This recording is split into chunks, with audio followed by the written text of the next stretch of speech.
It's interesting because you are obviously into tech. You and Justine, we can talk about tech for hours, right? And you two like have always been into tech, but it's like I know you've got a Brie, your other sister. She's like not Yeah. into tech, right? So I mean, No. how did that passion and interest in tech come about? I mean, I feel like so our mom was a teacher and I think early on like we had like a computer at home like very early on. I don't really Hmm. remember like as much because I was like really young.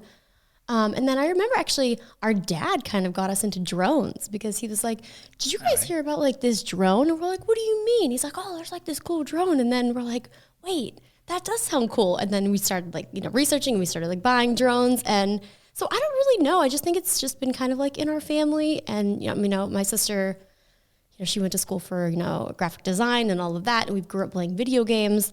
And I just think that I'm not really sure. It just kind of was something that we just always were like, this is really cool. Like, what's the latest and greatest? Like, what's going on? And I don't really know. And then like cameras, like I was always into photography. So while my Yeah. sister was into, doing videos, I was like, well, I'm kind of into photography. So like, well, how can I, what camera is going to be the best for this? And then, I mean, the past, 5 years, 10 years, it's just been the tech, like we cannot keep up with it. So I just There's think too, so like much. always having the next best thing, like what is it? Like what is going to be next? It's just fascinating.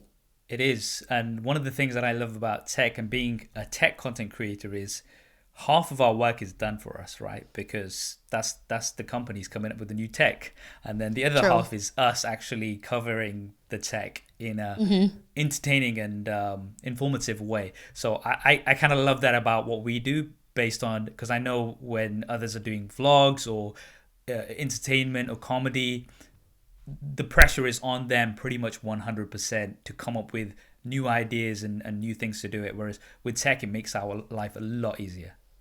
For sure. Yeah, 100%. And I feel like too, there's like always that, like the fight. It's like, oh, well, Mac versus Windows, Android, Android versus iOS. I'm like, I use everything. Like, I just feel like I have very Yep, specific uses for different things where I'm like, I use everything. I don't really care about, it's not a competition. Like the more tech, the better personally. exactly. But the fights amongst the fanboys does definitely help engagement. So I'm gonna It's true. let that carry on as it That is. is very true. Yeah. Now, one of the things is, well, if I look at my audience demographics, right, 90% is male, and that seems to be a trend within tech in general. I mean, Hmm. my only exception is TikTok, but TikTok's like very different. But Yeah. generally, YouTube, etc., it's like 90% male. Because I cover tech, and tech seems to be something that's very much dominated by males, right? Hmm. And what I like, about yourself is obviously you're a female that's genuinely into tech, and I want to emphasize this that we have so many conversations just talking about tech, like especially when it comes to Yeah. cameras, we could talk all day about cameras, right? Um, what do you think? I mean, in terms of your audience, do you know what the breakdown is in terms of male to female? I haven't looked in a while, but I definitely think it was maybe 60 or 70% male. So I Okay. think the last time I looked, it was like 60. It used to be more evenly split, but the more tech I did, the more the male audience went up. Yeah, I mean, what do you? I mean, this is a tough question. I don't expect you to have the exact answer, but what do you think we can do to encourage more females to I mean, I know get into my tech? sister and I, yeah, we've been talking about this too. Like we were like, man, we want to start like showcasing, like female creators, female, producers, filmmakers, things like that. And I think too, like personally, ever since I started streaming on Twitch during the pandemic, like I've kind of Mm, built this like smaller community, and a lot of them are like younger children and like younger girls, and just kind of like talking to them more. They're like, I just feel so much more comfortable knowing that, like I can do this too. Like it's not this male dominated thing. Like I don't have to be, worried, or I don't have to be like embarrassed that like I like this stuff, and like I can just be myself. So I mm. think just kind of like being like a role model type figure and being like, hey, if you like it, that's cool. Like, don't be afraid. Like just kind of putting yourself out there and like talking about it and being like, it's okay to like what you like.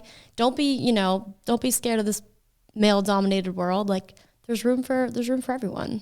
There is, and yeah, I mean, definitely being a role model, I think always helps. Seeing somebody that's successful in doing what they do and knows what they're talking about as well, encourages others to do the same. So yeah, I think you guys are definitely doing a really good job being role models for upcoming female content creators, which I hope we'll see more of in the tech space for sure. I hope so too. I hope you enjoyed that clip. If you want to hear the full podcast episode, then that will be linked down below. And if you want to see more clips like this, then be sure to subscribe and hit that bell icon so you don't miss them. Thanks for watching. This is Saf on SuperSaf Speaks, and I'll see you next time.